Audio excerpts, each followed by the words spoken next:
Well, that might have been the most fun 10-7 game I've ever seen. The Cheez-It Bowl. The Cheez-It Bowl. That's the first ever Cheez-It Bowl. And maybe after witnessing that game, the owner, the founder, the CEO of Cheez-It, if he's an offensive football fan, will probably pull the sponsorship. Regardless, it's the voice of college football here, Mark Rogers TV, to break down TCU's 10-7 win over Cal, which took overtime to get us to 17 points. Keep this in mind that in 30 drives in the game, there were 30 drives between the two teams.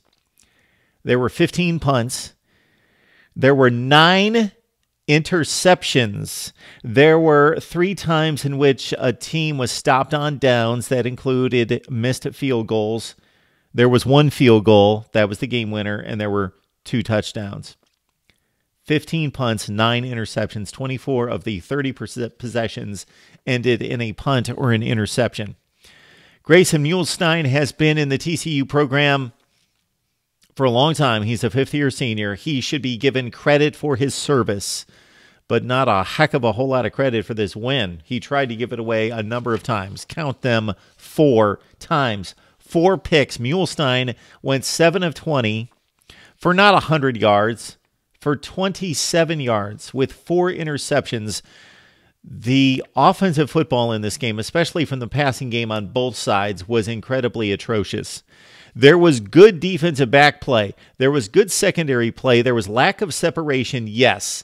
But the quarterback play on both sides of the field took us back to about 1942.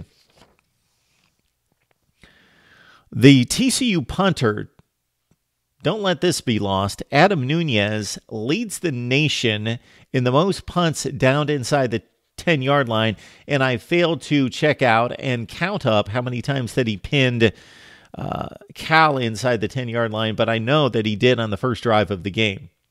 He knocked one inside the 5-yard line, and he leads the nation. Adam Nunez. This is why you come to Mark Rogers TV, the voice of college football, for this kind of breakdown. You find out about the Adam Nunez's of the world, TCU punter. Okay, Muhlstein, oh my goodness. So first, second drive of the game, miscommunication with the wide receiver, threw one right to Jalen Hawkins. Remember Jalen Hawkins' name. That will pop up a number of times. Cal actually entered the game after the Hawkins interception on the first drive with 18 interceptions. That was tied for 3rd in all of FBS football. Out of 130 teams, Cal was number 3 in the nation in interceptions. I believe by the end of the night they were probably number 1 because that was number 1 of 4. Chase Garbers wasn't much better. Sure, he hit on 12 of 19 passes, but for 93 yards, and he threw 5 interceptions. He did hit Kanawai Noah down to the 4-yard line in the first quarter. That set up a touchdown. Kanawai has had injury problems this year, limiting him to about half the season, 28 receptions. He did catch 56 for the Cal Golden Bears in 2017 and made a beautiful catch on Garber's best throw of the night, right over the shoulder for 30 yards down inside the 5. It led to a touchdown by Garbers on the keeper to make it 7-0 Cal. Now, in most college football games in this day and age, especially during postseason play, 7-0, we're just getting warmed up. Well, 7-0 held until the third quarter. There was a sequence of interceptions that was almost comical. So picture this. First one was Chase Garbers for Cal. Had 2 receivers, one running a deep curl, the other one ran an out. Julius Lewis for TCU played it perfectly, meaning he baited Garbers, and he jumped. He took a jab step to cover the short guy. Garbers lofted it long. Lewis drifted back, picked it off. Beautifully played defensive back play from Julius Lewis on the interception. Just a couple plays later, Muhlstein made an atrocious throw, and he made a number of bad throws in this game. It was nothing but bad throws. He made about 3. He made really, besides throwing bubble screens and slip screens a few times that obviously didn't go anywhere because he only completed for 27 yards, He only threw one good ball on the night. We'll get to it, and it led to what could have been the game-winning field goal. All right, so on this particular play, Muhlstein throws it to Jalen Reagor, who throws it back to Muhlstein, who threw it back to Reagor, or tried to. By this time, they were like 20 yards behind the line of scrimmage, and the Cal defense had completely collapsed on the play. And Muhlstein should have just chucked it out of bounds, but he tried to throw it all the way across the field again, and it was picked off. And this could have been catastrophic in a game in which the TCU offense was non-existent. In that, who picked off this one? This was Jalen Hawkins again with the interception. He brought it all the way back to the TCU 17-yard line. So Cal gained a first down and had it within striking distance to make it 14-0. Which would have almost salted this game away. But Garbers threw the end zone interception, which was, just about as bad as the first interception. The safety, Nico Small, baited him. He was hiding. He was drifting back, basically by the goalpost. And it was just a bad read. He expected Nico Small to come up and take the inside receiver. He didn't. He drifted back, boom, picked it off in the end zone, brought it all the way back 45 yards.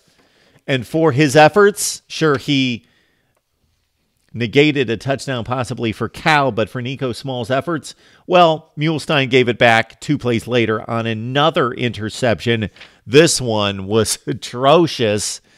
He threw the ball in the flat, and he left it short. He airmailed it. He stereo. What am I looking for? I'm just, after watching that offensive football game, I am just, and you guys know me from watching football and analyzing these games, that I'm not a big offensive guy. I don't like typically the 48-45 game because I don't like to see guys running around loose in the secondary. I don't like to see poor tackling. I don't like to see quarterbacks who don't have to make good positioned throws, strategic throws in small windows that can just loft it out there and guys are wide open, blown coverages, guys not invested in tackling. I don't like that kind of football. I like to see offensive execution against good defense. But this game, my goodness, the defenses were good. They were capable. They obviously made tackles. They tackled the guys. But my goodness, I can't even telegraph. That was the word I was looking for. Telegraphed. He telegraphed the pass. It was so late and poorly thrown and underthrown. And we're not talking about a ball downfield. We're talking about a pass out in the flat to the back that was picked off. That finished a sequence of 4 consecutive interceptions, and there were barely any plays between the interceptions. That was like 4 interceptions in the span of about 9 plays. Unbelievable. I would be remiss to not highlight the individual defenders who impressed me. I mentioned Nico Small. In addition to the interception that he brought back 45 yards, that was not his best play of the night. He had a number of pass breakups that were substantial because Garbers actually threw the ball reasonably well at times. L.J. Collier collapsed the pocket a number of times on Garbers as well. He forced some turnovers. He made some things happen and stopped some drives because Cal a number of times actually moved the ball to a certain extent.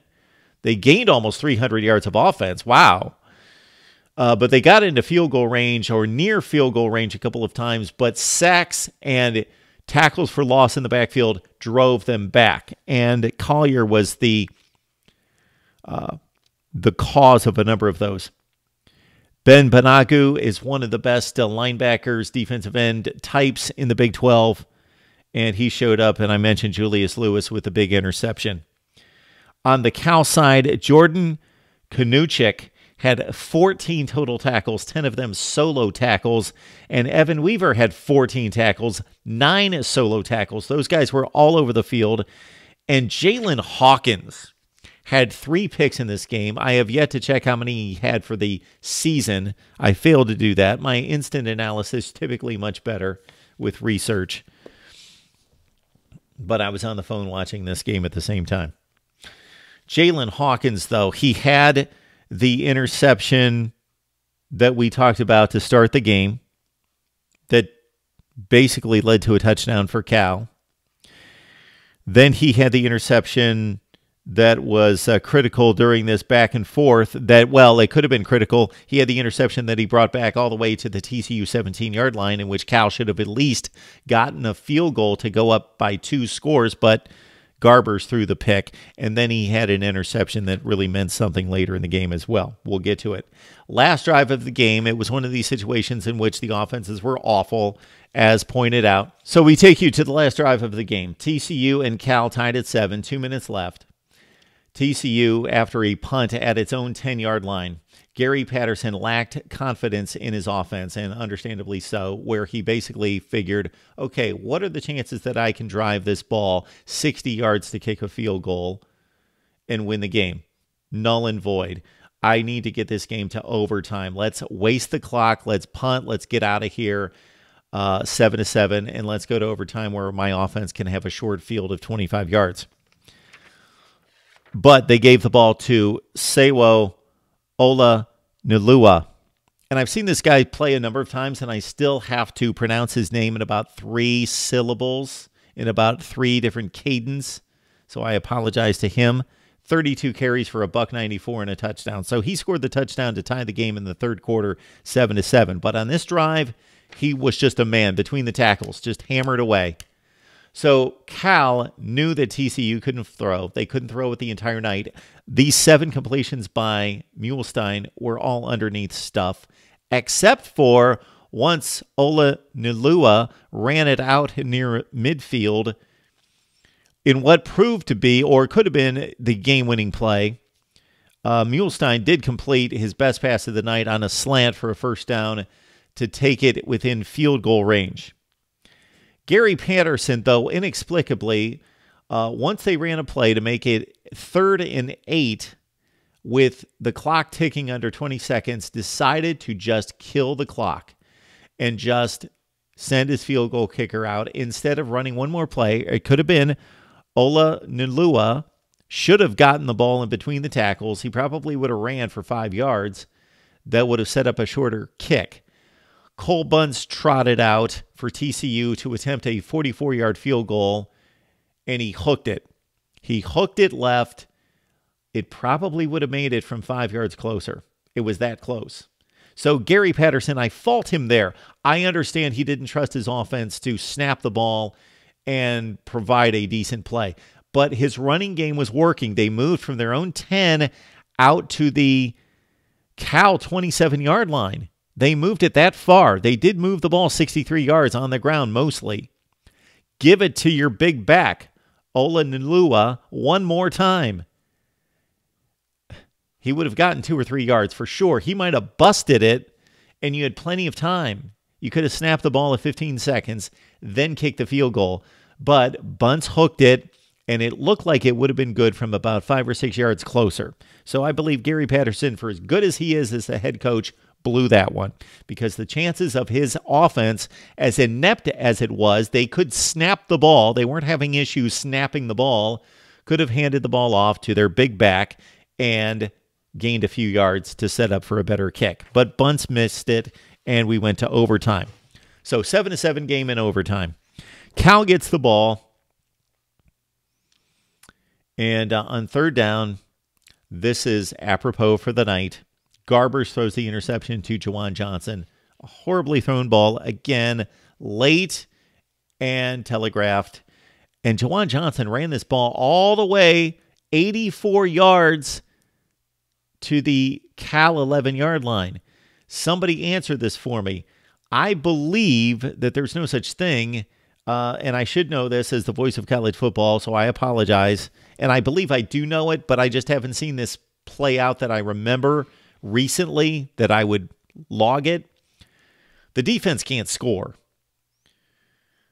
So why he ran it back, and then I will credit the Cal right tackle, Jay Curran, for flagging Juwan Johnson down.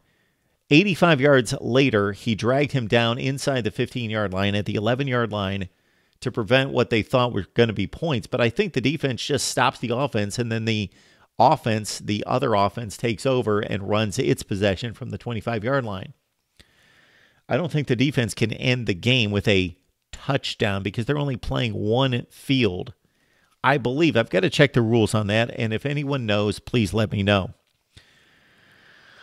Well, the TCU bench was excited about the play. They were pumped up, amped up, and they ran out onto the field and caused a 15-yard penalty against the bench, which made TCU start out at the 40-yard line, which typically for a decent offense wouldn't have mattered. But on this night, I thought that might be the issue. They make this great play on defense. They stop Cal, but they commit a 15-yard bench penalty to move them back to the 40, and considering their lack of field goal kicking, lack of a passing offense. But they gave the ball to that man, Ola Nulua, and I'm going to spend the entire offseason pronouncing his name day after day after day after day so it can just whip off my tongue. I don't know why I have so much trouble remembering his name, number one, and then pronouncing it. Ola Nulua. All right.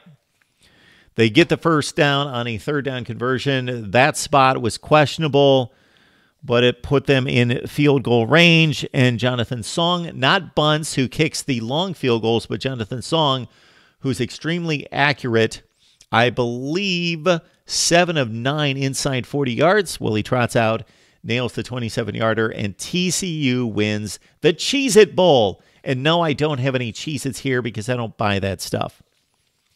I love sweets. I got some ice cream over there. No Cheez-Its. And I am going to burn this video if Cheez-It ever offers me a sponsorship. TCU wins 10-7. They finished the season at 7-6. They had to win their final 3 games to finish with a winning record. They had to win their final 2 games in November to get to a bowl game. So in 2019 for TCU, and no, I'm not going to go down personnel to let you know who's coming back in 2019. I will enjoy digging into these 2 football teams because I was watching this game trying to gauge who's going to be back next season. Hopefully for both of these teams, most of the defense, but not much of the offense. And I say that somewhat kidding. All right, so in 2019, TCU has to deal with out-of-conference Arkansas, Pine Bluff. Then they've got an interesting trip to Purdue. TCU at Purdue week 2. And then they've got SMU as they typically play the Mustangs. They played them this year. That was a close game for a half before they blew them out. The Pac-12 is now 0-2, considering they went 1-8 in bowl play last year. The Pac-12 starts out at 0-2 with Arizona State falling to Fresno State in the Las Vegas Bowl, and now Cal going down to TCU in the Cheez-It Bowl. Cal in 2019 has dates against UC Davis, North Texas, and they go to Ole Miss. Ole Miss and Cal just played a 2-game home-and-home series. They are playing another home-and-home series, apparently. So this is kind of odd, but Cal and Ole Miss are becoming rivals, I guess, cross-country rivals. And that game's going to be in Oxford this fall. My thoughts on Cal and TCU in an ugly but beautiful and intriguing game. Right here at Mark Rogers TV, the voice of college football. Please leave your comments in the comment section. And of course, we're going to be around all day on Friday for the Temple-Duke game, Vanderbilt and Baylor's the nightcap, and of course, Wisconsin and Miami. My preview is coming up soon on that one, on the Pinstripe Bowl. Right here, Mark Rogers TV, the voice of college football.